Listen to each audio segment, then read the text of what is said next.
자, 오늘 아침 주요 뉴스 키워드와 함께 자세히 분석해보는 시간입니다. 김대호 박사 나오셨습니다. 박사님 어서 오십시오. 네, 반갑습니다. 네, 첫 번째 키워드부터 확인하시죠. 실업자 땡큐. 자, 미국 고용시장 열기가 식고 있다는 시그널이 또 나왔습니다. 지난주 미국의 신규 실업수당 청구 건수가 시장 예상치를 크게 웃돌아서 23만 건을 넘겼는데 최근 흐름을 보면 20만 건 정도에서 움직이다가 갑자기 급증을 했습니다. 실업자가 많아졌다는 얘기, 배드 뉴스인데 시장에서는 굿 뉴스로 받아들였습니다. 어떻게 보셨습니까? 네, 지금 경제 정책을 하는 데 있어서 가장 암울한 지표가 사실상 실업입니다. 실업자가 늘면 실업자의 유효 수요가 줄어서 결국은 전체 소비도 줄 것이고 그 소비 감소는 생산 감소로 연결된다. 사실 이것은 우리가 1920년대 대공황 때나 1908년의 대공황 때 직접 목도했던 최악의 경제 참사죠. 네. 자, 그런데 지금 뉴욕 증시에서는 실업자 늘어나는 것을 고맙다, 감사하다 이렇게 받아들이고 있습니다. 이것은 뭐 뉴욕 증시의 독특한 시각으로 뉴욕 증시 입장에서는 지금 금리를 인하해야 되는데 금리 인하의 걸림돌이 고용이 지금 너무 뜨겁기 때문에 금리 인하를 하기가 어렵다라는 그런 현실 속에서 이제 실업자가 좀 생긴다면 금리를 인하할 수 있지 않겠냐는 그런 기대가 많이 반영이 됐다 이렇게 볼 수가 있는데요. 네. 실제로 제롬 파월 연준 의장은 5월 1일 날 FOMC가 끝난 직후에 기자회견에서 고용 시장이 좀 나빠져야 금리 인하를 할 수 있는 조건의 하나가 충족된다. 고용 시장 좀 나빠지는 것이 금리 인하의 조건이다. 이렇게 얘기를 했고요.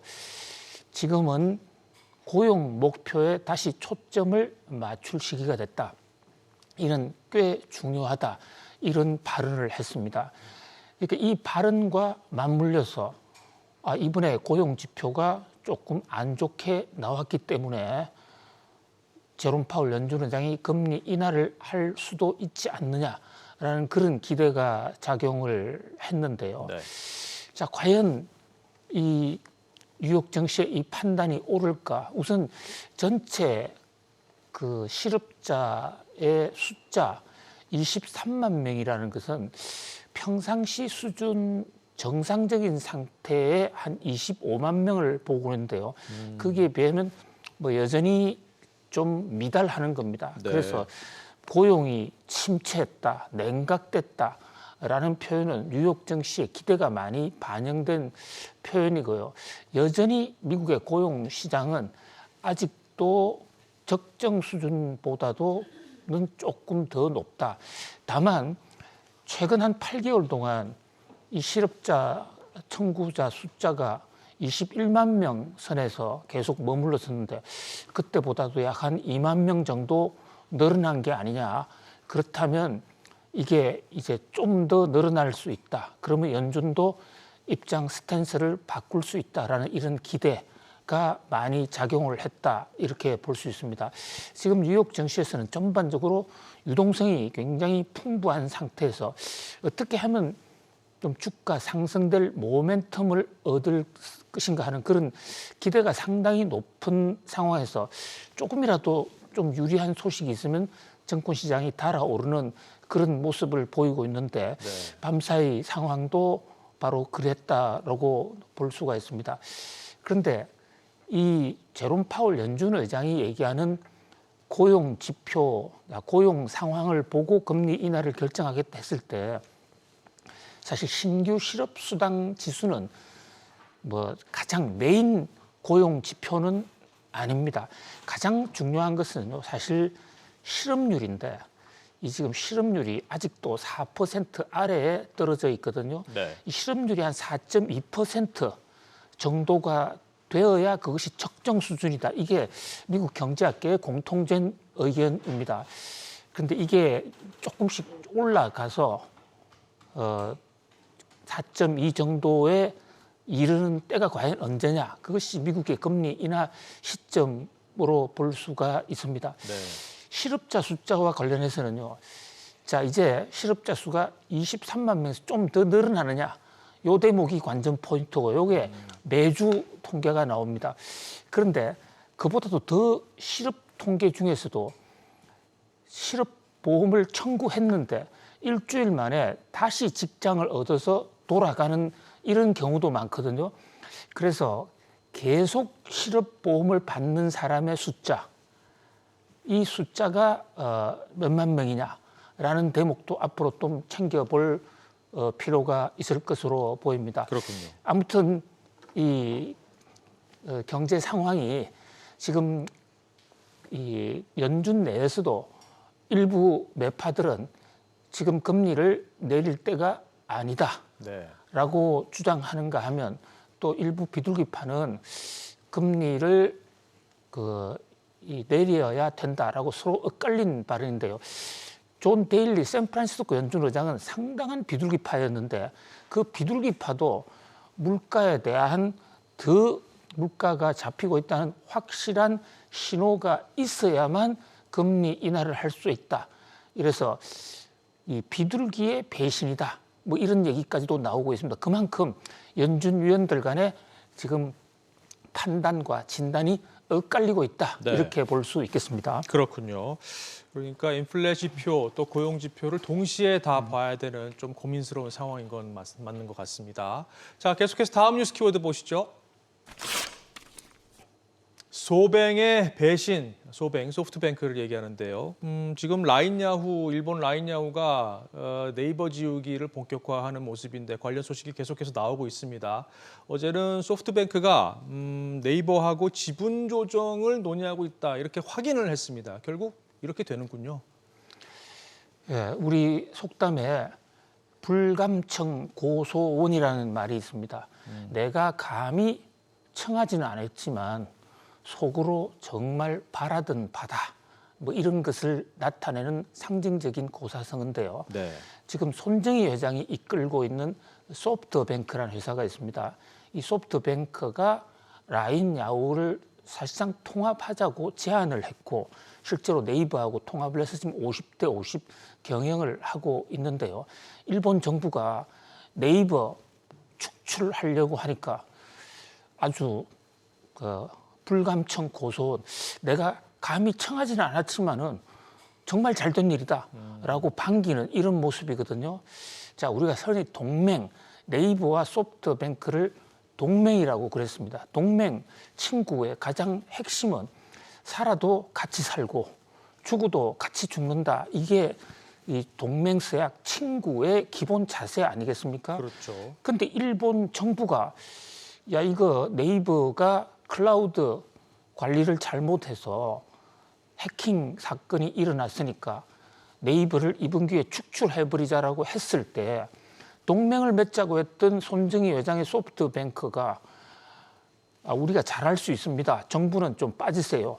50대 50의 지분을 갖고도 잘할 테니까 현상을 유지해 주세요라고 이렇게 탄원서를 내야 되는 게 친구의 동맹의 사실 기본 아니겠습니까? 그렇죠. 그런데 자, 소프트뱅크가 어제 컨퍼런스 콜 주총장에서 기자들이 물으니까 우리 지금 라인의 지분 뭐 협상 그러니까 네이버의 지분을 인수하는 거 협상 잘 돼가고 있다. 별 문제 없을 것이다.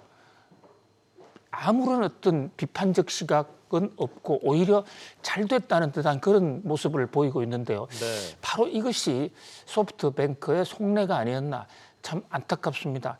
물론 이런 어떤 속다르고 겉다른 소프트뱅크를 동맹이라고 생각하고 모든 것을 갖다 바친 네이버와 그 네이버의 이혜진 대표, 이혜진 오너의 친구 선택의 판단력도 참 안타깝기 짝이 없습니다만은 이렇게 헌신짝처럼 버리는 이 소프트뱅크의 처신을 보면서 일본 기업과의 동맹, 합종연행, M&A 매우 조심해야 된다 이런 생각을 해봅니다. 네. 지금 이런 움직임이 일본 정부와 기업 간의 어떤 독특한 그런 문화, 관계 이런 부분하고도 좀 연결이 되지 않을까요?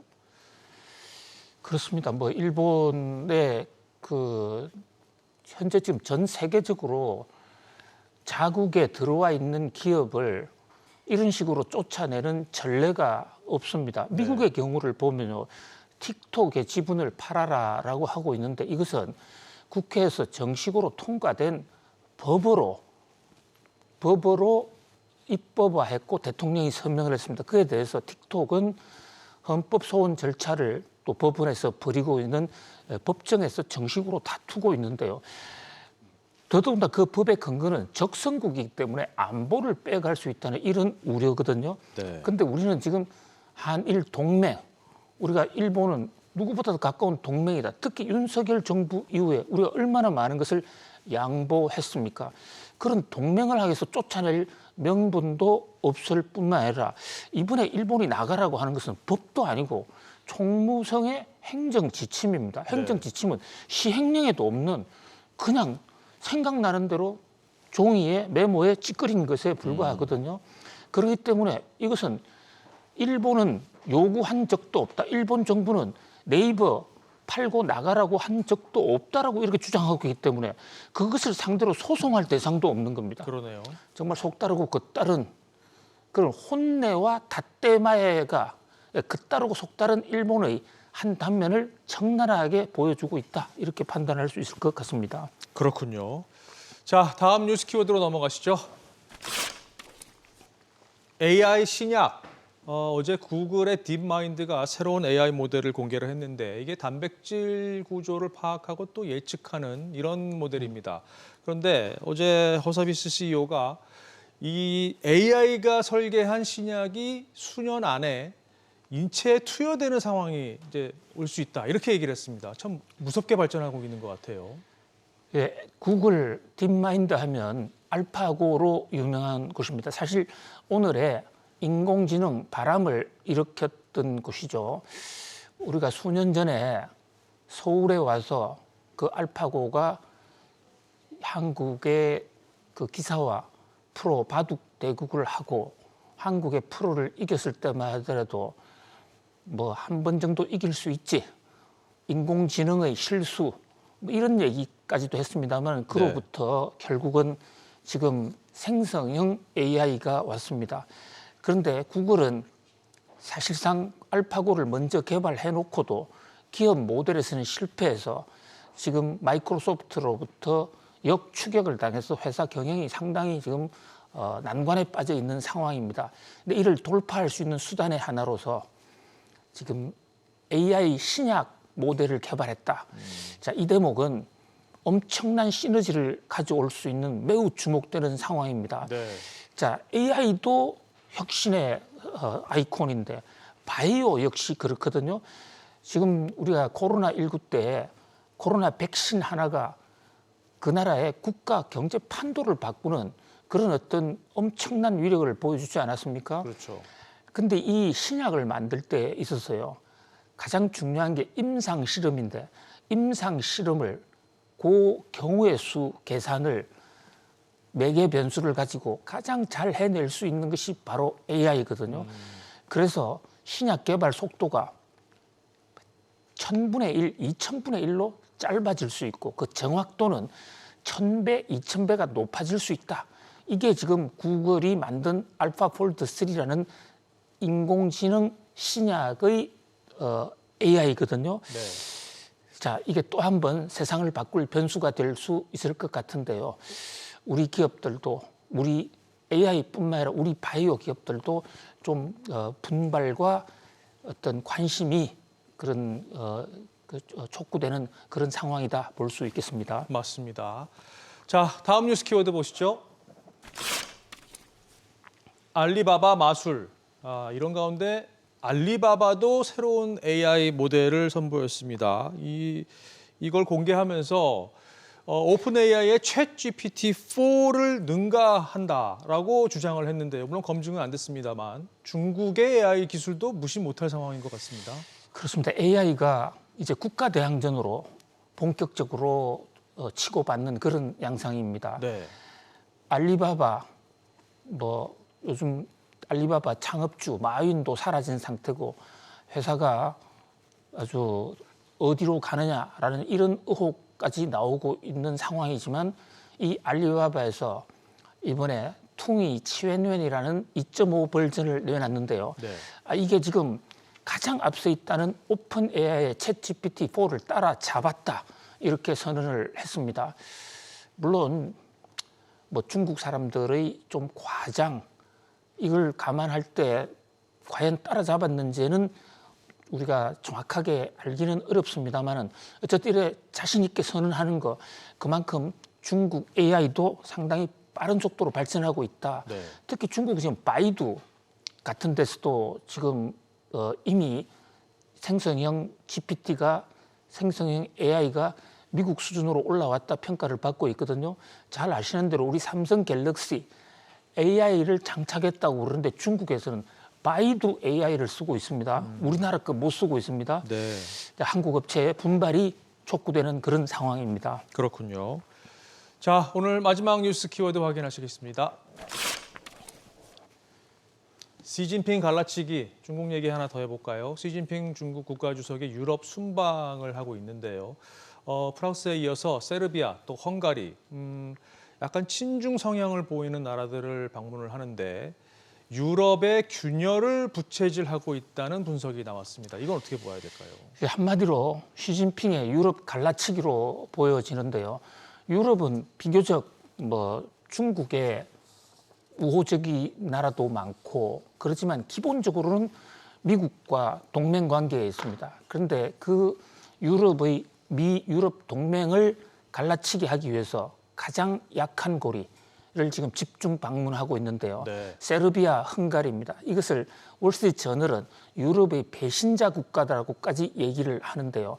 지금 유럽에서 헝가리와 세르비아가 우크라이나 전쟁에 관해서도 러시아 편을 들고 있고 네. 또 중국 편을 들고 있습니다. 특히 세르비아가 문제인데요. 세르비아라는 나라 유고슬라비아입니다. 1차 대전이 사실은 유고슬라비아에서 그 왕자 살인 사건으로부터 시작된 사실은 세계의 화약고라는 얘기를 받고 있는 나라가 세르비아인데 네. 그게 25년 전에 나토가 미군이 주도한 나토가 그 세르비아에 있는 중국 대사관을 폭격한 적이 있어요. 이 대목을 시진핑 국가주석이 상기시키면서 잊지 말자 미국과 나토의 공격 이러면서 중국의 민족주의, 국뽕을 자극하고 네. 또 나아가서는 유럽에서도 나토의 동맹을 흔들려는 그런 시도를 하고 있습니다. 그만큼 지금 세계가 미중 또는 미러시아 갈등이 첨예하게 달하고 있다.